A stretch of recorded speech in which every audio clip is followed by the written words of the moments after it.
Manila Broadcasting Company. Sa balita, komentaryo, isyu,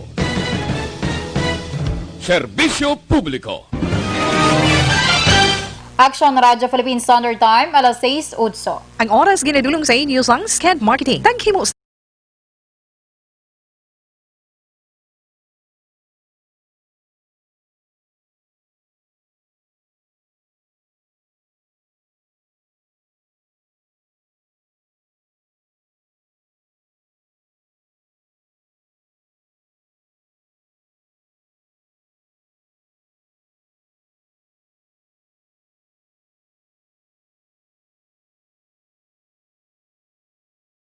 Balita Evening Edition. Magadulong sa inyo sang mga nagapanguna nga balita lokal, national, international, sports, kag entertainment. Aksyon! Balita Evening Edition. Kag karon ang inyo news team.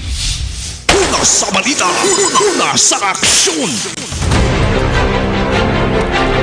Mayong gabi, Metro Bacolod, mayong gabi bugos nga Western Visayas. Welcome sa pagpangalagad sang Aksyon Balita Evening Edition. Karon nga adlaw Biyernes, Hulyo 31 tuig 2020. Makitaan kita live sa among official Facebook page kag sa YouTube channel ang Aksyon Radyo Bacolod kag mabatian pagi sa www.actionradyobacolod.com.ph. Ang inyo tag balita, Aksyon and Defensor. Kag karon para sa aton mga headliners, una sa balita lokal. Kapitan Villarosa sa Barangay Tangub kag duha ka barangay paid workers ginpasakaan kaso bangod sa issue sang donation box. Task Force Disiplina all set na sa pagpangdakop sa mga nagalapas sa health protocol sa syudad sa Bacolod. Sa mga nagapanguna nga balita national, Presidente Duterte ginpasiguro nga magabalik sa normal sa bulan sang Disyembre ang pangabuhi sang Pinoy. Implementasyon sa COVID-19 vaccine program sa gobyerno pangunahan sa militar. Sa atong balita international, Vietnam nagka-record sang panibago nga 45 ka kaso sang COVID-19 pagkaligad sang isa ka gatos kadlaw nga wala sang na-record nga local transmission. Sa atong balita sports, mga player nagluhod kadungan sang US National Anthem sa liwat nga pag-umpisa sang NBA sa Florida. Kag sa atong balita entertainment, basher nga nagpamuyayaw kag nagapangbastos kay Kea Brosas ginakigan sang employer sini. Una sa balita, una sa aksyon. Action Radio Philippine Standard Time, alas 6:11. Detalye sa nga aton mga nagapauna nga balita lokal pagkatapos lawang sa mga ini.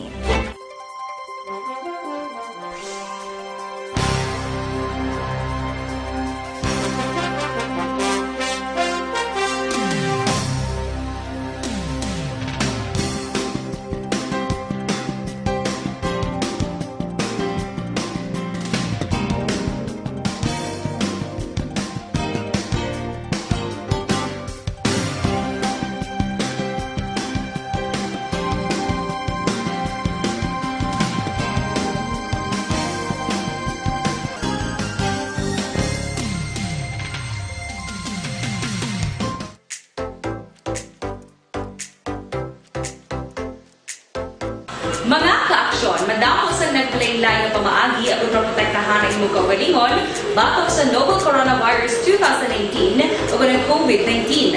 Isa sa mga pinaka-importante ang regular, safe, and effective hand hygiene gamit ang habon kag tubig o ng alcohol-based hand rub. Yan ang proseso sa paghugas ng gamot na rekomendado sa World Health Organization.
mga kaaksyon, hindi mo ng WHO Safe Hand Challenge ang gulmangin handa sa Coronavirus 2019. Padayon mga kaaksyon.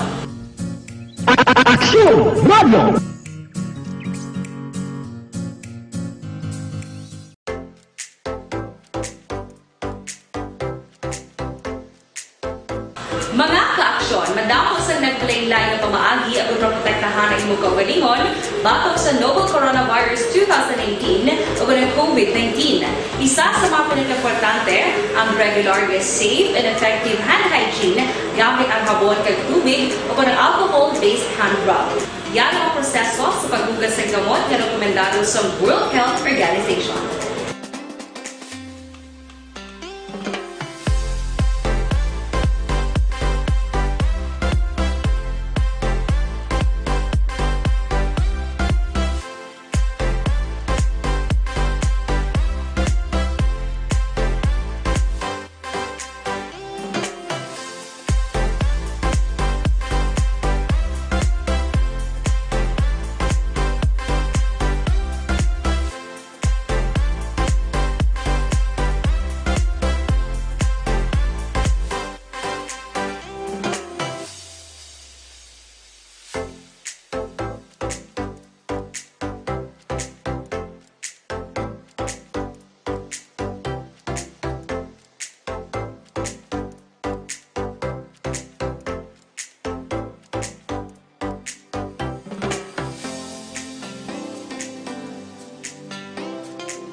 Gamyo ang mga kaaksyon, hindi mo ng WHO Safe Hand Challenge ang gulmangin handa sa Coronavirus 2019. Padayon mga kaaksyon.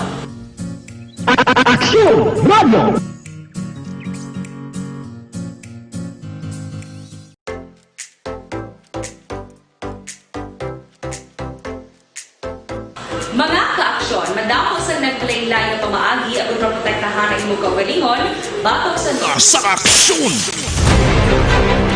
Action Radio Philippine Standard Time, alas 6:16, kagkaroon sa detal na sa ngaton mga nagapangunang nga balita lokal.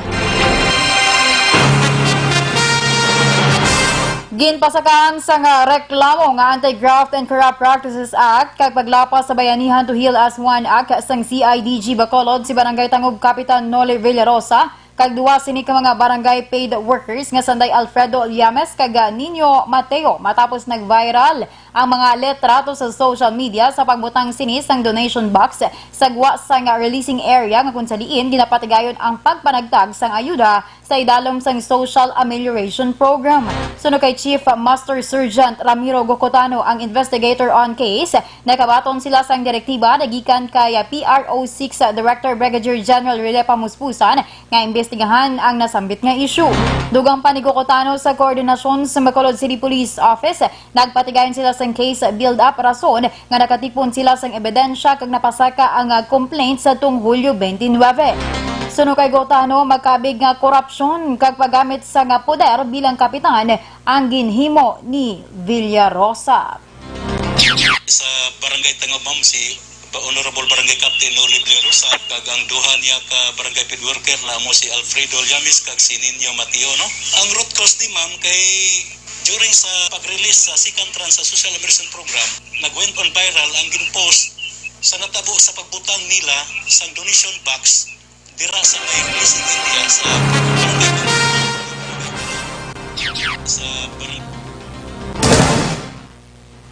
Ang kabahin sa pagpahayag ni Chief Master Sergeant Ramiro Gocotano. Sa iban nga balita lokal, ginpasakama sa reklamo may kang tanan sa Anti-Graft and Corrupt Practices Act kag paglapas sa Bayanihan to Heal as One Act ang apat ka mga persona nga ginalakipan sa mga opisyal sa barangay kag empleyado sa syudad sa Bacolod. Sunod kay Chief Master Sergeant Ramiro Gocotano, investigator on case, ang ginareklamo amo sanday barangay 11 Kapitan Evelyn Taasan, kagawad Ronela Cervales, social worker nga si Bernadette Puentes kag si DSSD Head Pasita Tero. Ang mga nagareklamo naman ginalakipan sa mga barangay kagawad nga Sanday Perla Villacroses kag Loini Grace Morales, Ray de Culungon, Maria Luz Flores kag Minerva Gamboa. Sa aligasyon sa mga tagreklamo kag base man sa ila pagpangusisa sa sitwasyon, gida prioridad kay ginalisda lamang sa mga barangay officials ang ila kilala, ilabi na ang ila pamilya. Samtang 40 naman ka mga persona ang nagpadala sang sulat sa talatapan ni Tero agud ipangabay kag pamatud-an nga kwalipikado sila bilang beneficiaryo sang SAP, ang ginaligar wala ginakomodar. Sa karon, 9 na ka mga barangay sa Bacolod ang may issue sa SAP distribution nga ginalakipan sang Filisa, Mandalagan, Alangilan, Tangob, Banago, Mansilingan, 19, 35 kag 11.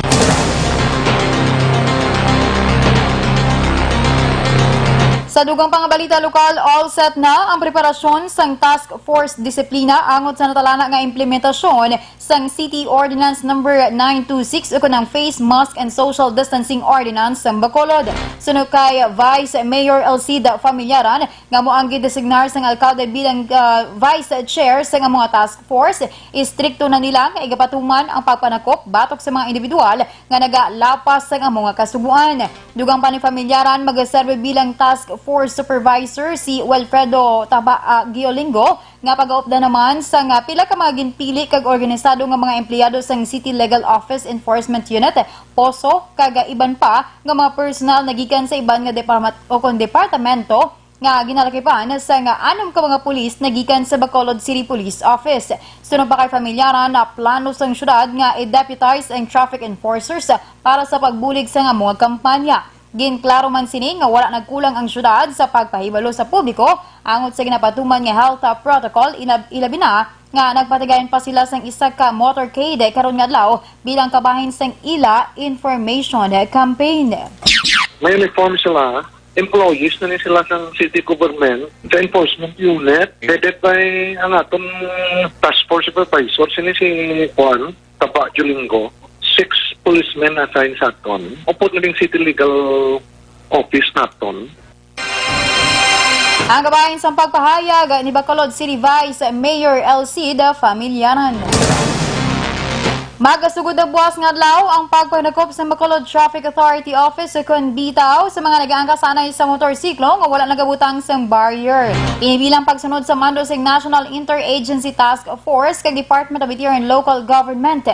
Sunod kay bitaw kag Traffic Management Unit Head, Police Lieutenant Colonel Luisito Asiboche, ang madakpan nga nag-aangkasanay kag wala sang barrier ang isyuhan sang city citation ticket sa paglapas sa Executive Order number 35 ni Bacolod City Mayor Evilio Leonardia may angot sa social distancing. Bisan ano nga sa isang barrier, panugutan sa bitaw, agud lamang nga masunod ang social distancing sa motorsiklo. Sa naibaluan, makatatlo na kabeses ngigin paisol ang implementasyon sa mando bangod man sa pila ka mga konsiderasyon. Ang multa sa first offense, 500 pesos, 1,000 para sa second offense, 1,500 pesos para naman sa third offense. I-rekomendar naman sa Land Transportation Office kung LTO ang revocation sang lisensya sang violator sa ika-4 nga paglapas sa mando. Ginklaro ni Bacolod Vice Mayor Elcida Familiaran nga wala malakip sa trabaho sa Task Force Disiplina ang pagpanakop sa mga individual nga nag-violar sa curfew kag barrier sa mga nag-aangkasanay sa motorsiklo. Sunod kay Familiaran, trabaho sa kapulisan ang pagpanakop sa curfew violators, samtang bitaw naman ang in-charge sa pagpatuman sa regulasyon angot sa motorcycle barrier. Dugang pa sa Vice Alcalde siya mismo wala nagapabor sa mga regulasyon nga ginpapanawag sa National IATF bangod sa iya pagpati nga ini ang mahimo lamang nga magdulot sang aksidente sa mga motorista. Ini man ang rason sunod pa kay Familiaran kud nga nagpasar sang isa ka ordinansa ang konseho sang syudad angot sa amo nga kasuguan.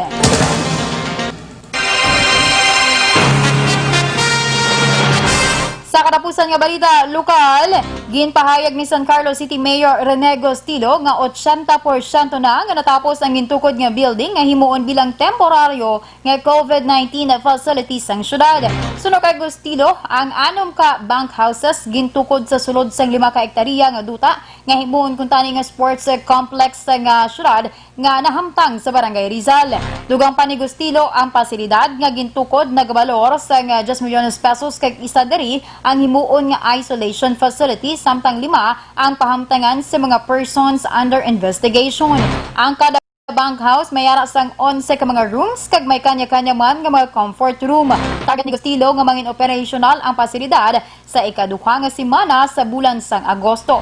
Sa karon, ang quarantine facility sa syudad amo ang Julio Ledesma National High School. Una sa balita, una sa aksyon. Action Radio Philippine Standard Time, alas 6:24. Para sa aton mga ka-action, kung ginapangita mo, epektibo nga supplement para sa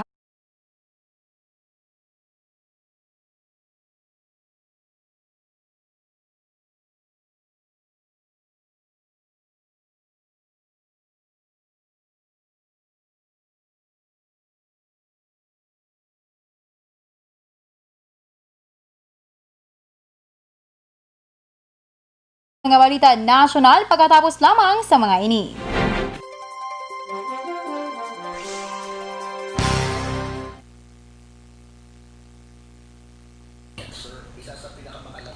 Hello sa aton mga ka-action nga naga-monitor sa subong nga sa aton nga Facebook Live. Dani lang kay naga-prepare pa si Action An sa nga akon nga panglawagon diri nga mga names nga naga-monitor sa subong iya nga gabi sa Action Balita Evening Edition. Continue lang nga pag-monitor.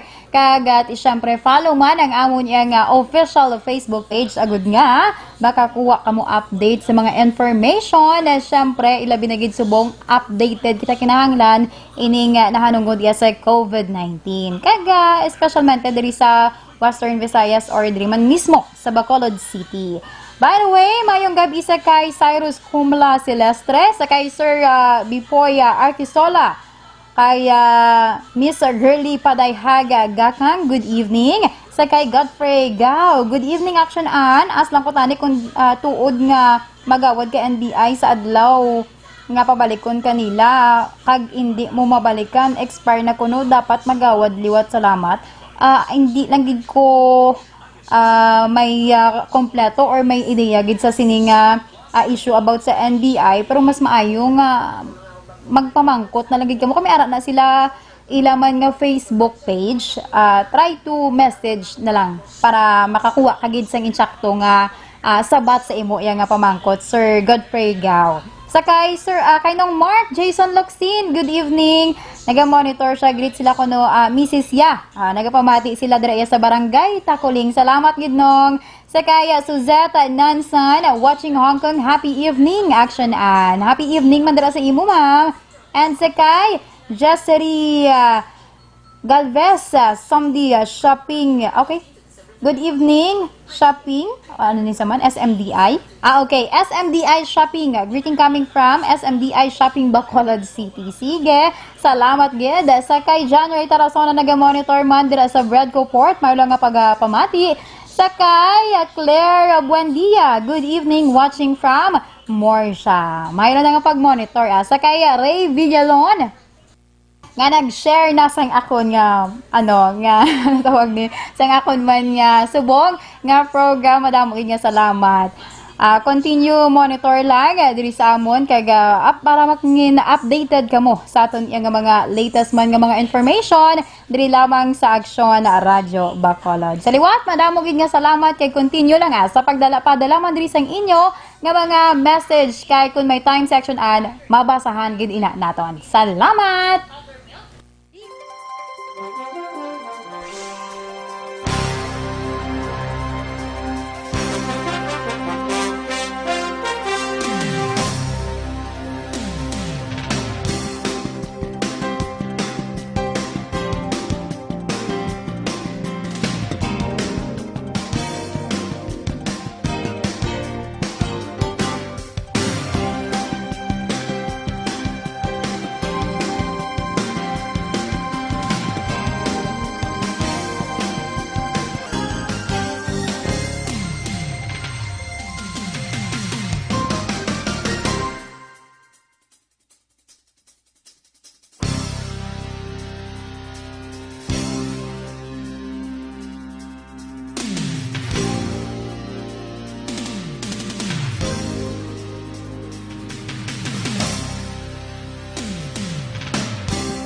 Una sa aksyon!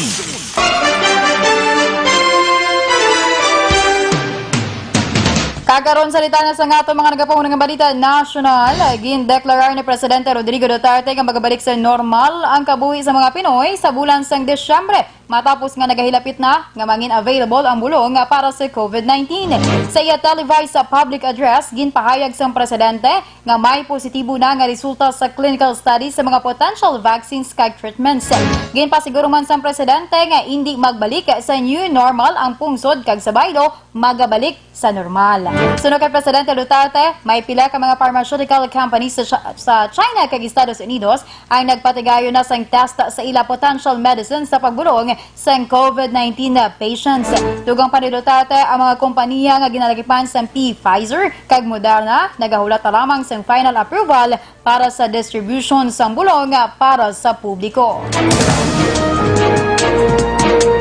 Ginmano naman ni Presidente Rodrigo Duterte sa militar nga pangunahan ang implementasyon sang libre nga COVID-19 immunization program sa gobyerno para sa 20 million na poorest of Filipinos nga target sa programa. Ginimo sa Presidente ang anunsyo sa recorded briefing sa Interagency Task Force officials sa diin iya ginpasiguro sa publiko nga ang vaccine sa batok sa COVID-19 na mangin available sa Pilipinas sa bulan sang Desyembre subong nga tuig. Sunod pa kay Presidente Duterte ang pulis kag militar maka-avail man sing vaccine batok sa COVID-19 tungod sa ila obligasyon sa idalom sang iya administrasyon. Bilang sabat naman, ginpahayag ni Armed Forces of the Philippines spokesman Major General Edgar Arevalo nga ginmando na ni AFP Chief General Filemon Santos Jr. nga talakayon kag preparahan ang panibag-o nga mando sang presidente.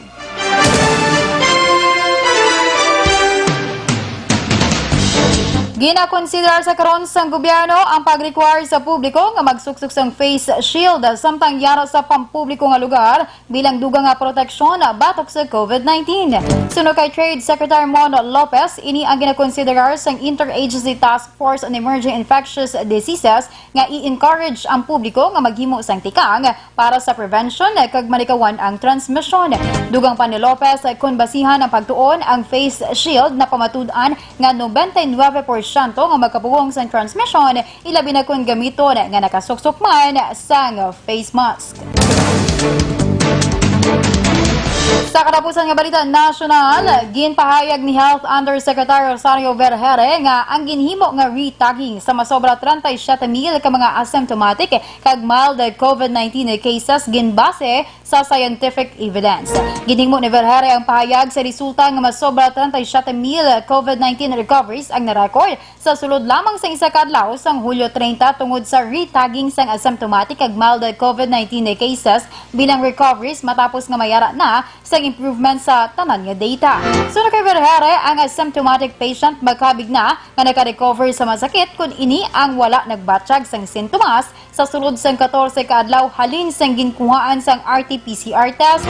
Ang mild symptoms naman magkabig lamang nga naka-recover naman sa masakit kung clinically recovered o kung wala na sang sintomas kaangay sang hilanat kag nakatapos na sa 14 ka adlaw nga isolation period. Palayag pa ni Vergere, hindi assumption ang retagging tungod ini ang ginbase sa scientific evidence kag madamo nga eksperto sa bugos nga kalibutan ang nagpabor sa diin gina-implementar naman sa iban nga pungsod. Una sa balita, una sa aksyon! Action Radio Philippine Standard Time, alas 6:33. Detalye sa ngaton balita international sports ka entertainment pagkatapos lamang sa mga ini.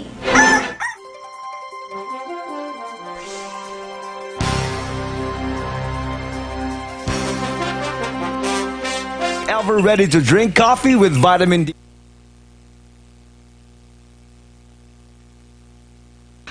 Kag pabalik naman din sa aton FB Live. Greetings sa inyo. So, subong nga gabi. So, sa liwat, mayong gabi naman dira sa kay Johnny Canlas. Good evening. Naga-monitor kami din sa S Home 6 with Amalia Canlas. Mayong gabi lang dira sa inyo, ma'am ni or sir. Basta, family Canlas, mayong gabi lang da mga neighbor namon. Sa kay Joel Aligato Jimenea, good PM action and watching from Cityville, Estefanea. Sige, salamat sa Sa kay JR Pabalina sa Panagiton, evening action on. Monitor lang ko diri watching from Ero Reco. Stay safe. Stay safe man ra sa imo, sir. Sa kay Winnie Tablansa Abanyo. Good evening action on. Monitor lang kami diri Barangay Ginpanaan. Moises Padilla, no? Salamat gid sa kay Pariente Bombe Serrano Defensor. Sa kay Jelina Martos Salinas. Action and good evening. Monitor lang kami diri sa Cadiz. Mosta lang dira sa kay Nanay Carm sa Bacolod. Thank you and God bless you all. Salamat. Halong dira. Sa kay kay manang Mera Luna, nalipat ko sang iya nga tutuod nga ngalan. Basta mayong gabi na dira sa imunang. Sa kay Action Eric. Salamat sa kay Remy Anunas. Good evening po. Sa kay Miss Heaven, mayong gabi man. Sa kay Sir Martin Gonzales nga naga-monitor man.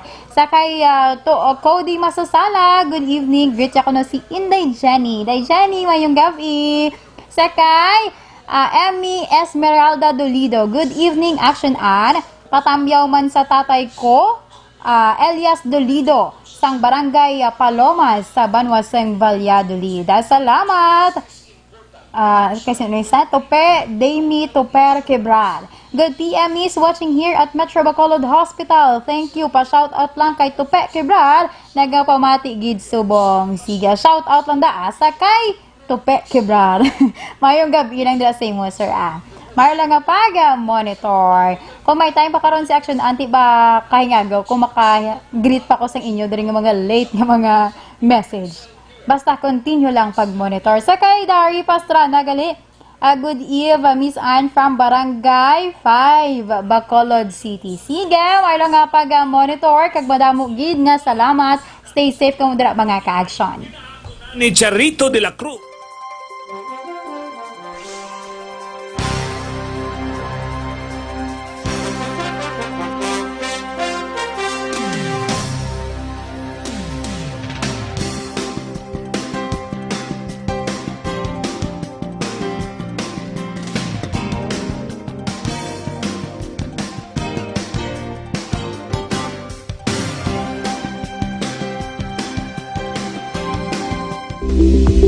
Ito ka mga importante nga mapamagi agud mapungga ng paglaptas ang Coronavirus Disease 2019 o kung COVID-19 sunod sa World Health Organization o kung WHO. Una, ugaliyo na masami nga pagpanghugas ang kamot agud mapasigurong katinlo sa kaugalingon. Ikadua, likawan man ang masami nga pag-uyat sa ilong kamot kag baba. Ikatatlo, tabunan sang tisyo kung kamot ang baba kung ginaubo. Ikaapat, likawan ang pagpadulong sa mga lugar nga masami ginatipunan sang publiko. Ikalima, magtiner sa puluyan kung hindi mayong kondisyon sang lawas, ilabi na kung nagabatyag sang hilanat kag ubo. Ikaanom, kung naga-eksperyensya sa hilanat ubo o kung kabudlayan sa pagginawa. Kilayon nga magpakonsulta o kung magpangayo sang panugyan gikan sa isa ka doktor. Ikapito, tinguaan nga mangin updated sa balita kag mga impormasyon angot sa COVID-19. Ining apahanumdom ang ginatulong sa inyo sa kaalwan sang World Health Organization, Department of Health kag Action Radio Bacolod.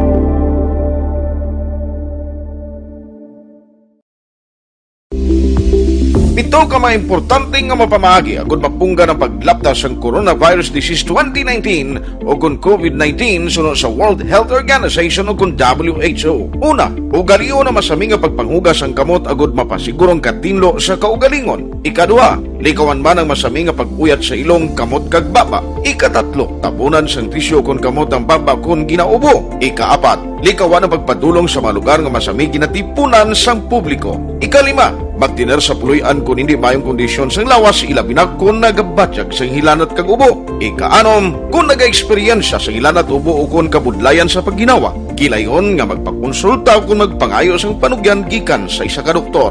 Ikapito, tinguaan nga mangin updated sa balita kag mga impormasyon angot sa COVID-19.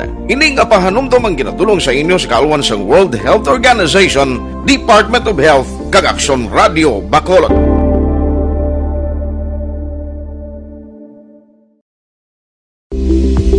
Pito ka mga importante nga mapamahagi agud mapungga ng paglaptas ang Coronavirus Disease 2019 o kung COVID-19 sunod sa World Health Organization o kung WHO. Una, ugaliyo na masami nga pagpanghugas ang kamot agud mapasigurong katinlo sa kaugalingon. Ikaduha, likawan man ang masami nga pag-uyat sa ilong kamot kag baba. Ikatatlo, tabunan sang tisyo kung kamot ang baba kung ginaubo. Ikaapat, likawan ang pagpadulong sa mga lugar nga masami ginatipunan Sa aksyon! Kag sa detalye sa aton balita, international naka-record sang panibagong 45 ka kasos ng COVID-19 ang Vietnam nga ginakabig pinakataas nga single daily tally halin sa nag-umpisa ang pandemic. Sang ang outbreak na record sa isa ka resort sa syudad sa Da Nang sa piyak sang pagtingwa sang gobyerno nga mapabilin nga virus-free ang pungsod. Ang Vietnam gindayaw bangod sa madasig nila nga pag-contain sa virus paagi sa istrikto nga restrictions sa movement sa tawo, extensive quarantine measures kag mas ginpasangkad nga track and trace regime.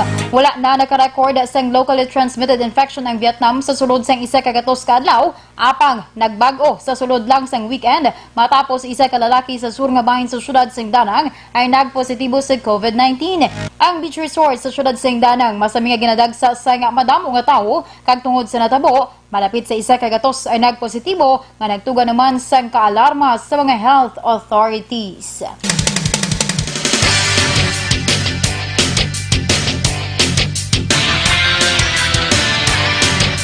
Kag sa detalye sa aton balita sports, nagluhod ang mga NBA players kag coaches sa ikadungan sang US National Anthem para sa liwat nga pag-umpisa sang NBA season sa Disney World, Florida. Ang mga players sang Utah Jazz kag New Orleans Pelicans nakasuksok sang t-shirt nga may nakabutang nga slogan nga Black Lives Matter o kon Black Lives Matter. Ang resumption sa NBA ginsundan sa period angon sa soul searching nanungod sa racism kag police brutality sa Estados Unidos bangod sa kamatayon sa black man nga si George Floyd kadungan sa pag-aresto sa iya sa mga pulis sa Mayo 25 sa Minneapolis. Sa ibaluan, madamo nga NBA players ang nag-entraman sa protesta batok sa kamatayon ni Floyd. Kag sa atong balita entertainment, maayo ang mood sang singer-comedian nga si Kay Brosas bangod sa nabaton man nga mensahe halin sa employer sa netizen nga nagbash sa iya. Una dirigin post ni Kay Brosas ang palayag sa nasambit nga netizen nga nagapamuyaya o kang nagpangbasto sa iya rason nga gidayon inigin aktuan sang employer sa netizen. Ginasaad sa mensahe ang employer sa kay Kay ang pagpangayo sili sang pasaylo kag ginasiguro nga wala niya ginatolerar ang ginhimo sang ila empleyado. Sa nabaluan, nagdamo ang bashers ni Kay matapos niya mag-Instagram live kaupo din niya bata nga si Crystal sa di nag-ako nga isa ini ka lesbian. Gen question si Kay sa iyaman nga pagpadako sa iyang bata kag nagkalain-lain lamang nga mga opinyon ang iyaman nga nabaton. Sa balita, sa aksyon!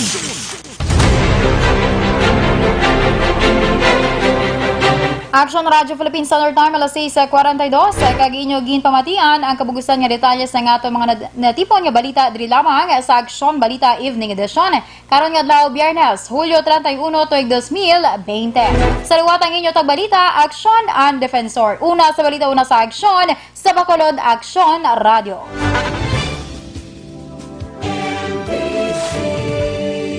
Manila Broadcasting Company. Sa balita, komentaryo, issue, serbisyo publiko. Sa Bacolod, Aksyon Radio.